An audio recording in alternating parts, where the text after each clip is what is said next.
Il y a plus de 14 siècles, à la Mecque, vivait un homme d'une noblesse rare. Ni roi, ni guerrier, mais un marchand au cœur pur. On l'appelait Abdullah ibn Abi Quhafa, mais bientôt, le monde entier le connaîtra comme Abu Bakr as-Siddiq, le véridique. Riche, respecté, aimé par sa tribu Quraïch, il avait tout ce que beaucoup d'hommes d'aujourd'hui rêveraient d'avoir: fortune, réputation, influence. Mais ce qui le distinguait, ce n'était pas l'or ni le pouvoir, c'était la sincérité de son cœur.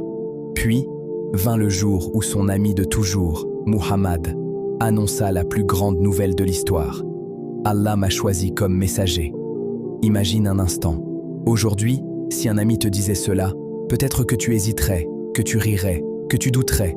Mais Abu Bakr, lui, ne demanda ni miracle, ni preuve.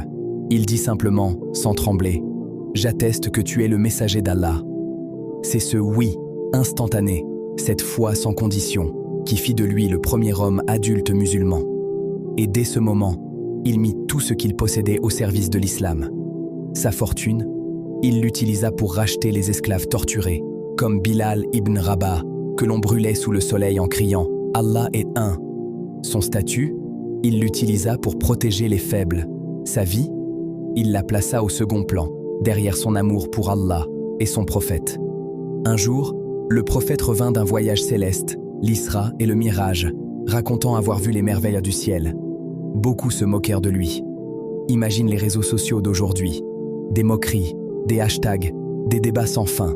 Mais Abu Bakr répondit simplement: « S'il l'a dit, alors c'est vrai. » C'est là qu'il reçut son surnom immortel, As-Siddiq, le véridique. Puis arriva la nuit de l'Hégire, la migration vers Médine. Les Quraïch avaient juré de tuer le prophète.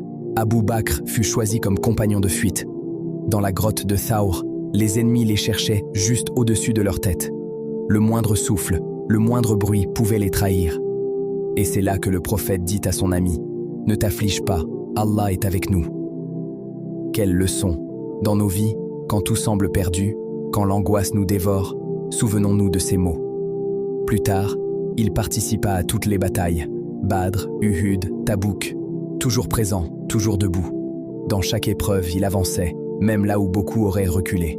Puis arriva le jour le plus sombre, la mort du prophète. Les cœurs étaient brisés. Certains disaient: « Non, il n'est pas mort. » Mais Abu Bakr, avec une force incroyable, se leva devant la foule et déclara: « Ô gens, celui qui adorait Muhammad, qu'il sache que Muhammad est mort, mais celui qui adorait Allah